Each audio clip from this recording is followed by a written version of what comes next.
এই নৈরাজ্য বন্ধ করবে, জানমালের হেফাজত সেখানে তারা করবেন। আর ইতিমধ্যে ছাত্র তরুণরা বিরোধী রাজনৈতিক দলগুলো আমরা যে গণতান্ত্রিক রূপান্তরের আমরা যে প্রস্তাবগুলো হাজির করেছি এই ব্যাপারে আলাপ আলোচনা করে ছাত্র তরুণ সুশীল সমাজ এবং রাজনৈতিক দলগুলোর মধ্যে একটা মতৈক্যের জায়গাটা তৈরি করা।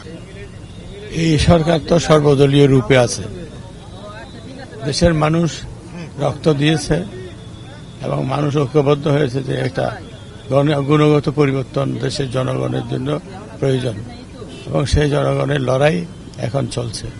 আমরা মনে করি যুব সমাজের নেতৃত্বে এবং যারা আমরা আছি আমরা ঐক্যবদ্ধভাবে সংগ্রাম আন্দোলন করে যাব এবং প্রত্যাশিত যে বাংলাদেশ সে প্রত্যাশিত বাংলাদেশকে আমরা তার পুরানো জায়গা থেকে ফেরত এনে এগিয়ে নিয়ে যাব। আপনি কি মনে করেন কতদিন থাকা উচিত এই সরকারের মেয়াদ? এটা আসলে কতদিন থাকা উচিত অনুচিত না, এটার উপরে কোনো কিছু নির্ভর করে না। মানুষ পরিবর্তন চেয়েছে এবং পরিবর্তনের যে কাঠামোগুলো সে কাঠামোগুলো সম্পত্তির ব্যাপারেও এখন আলোচনা হয়েছে। যাতে আমরা মনে করি যে পরিবর্তন হবে, পরিবর্তন হতে বাধ্য এবং সেই পরিবর্তন যুব সমাজের মধ্যে বেশি আকৃষ্ট করছে।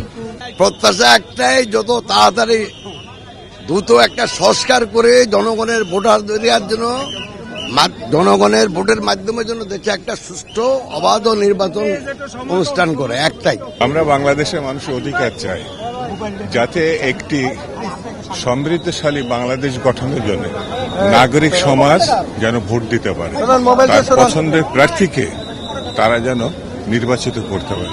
কতদিন আমরা চাই যত দ্রুত সম্ভব বাংলাদেশকে সচল করা এবং সচল করতে হলে একটি নির্বাচিত সরকারের প্রয়োজন। সেই দায়িত্বই বর্তমান সরকার পালন করবে এটা দেশবাসী মনে করে। ভয়মুক্ত দেশ চাই এবং তার রাজনৈতিক, তার গণতান্ত্রিক, সাংবিধানিক অধিকার ফিরে পেতে চায়, তার মালিকানা ফিরে পেতে চায় এবং সকলের জন্য বৈষম্যহীন একটা দেশ চাই। না, এটা যত তাড়াতাড়ি সম্ভব। দিনের শেষে দেশের মালিক তো জনগণ এবং জনগণের ক্ষমতায়নের মাধ্যমে বাংলাদেশে আগামী দিনে গণতন্ত্র প্রতিষ্ঠিত হবে।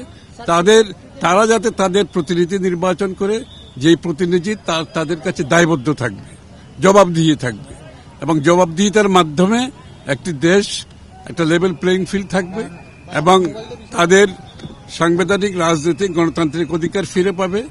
দেশে আইনের শাসন থাকবে, ভয়ভীতি মুক্ত পরিবেশে মানুষ যাতে জীবনযাপন করতে পারে।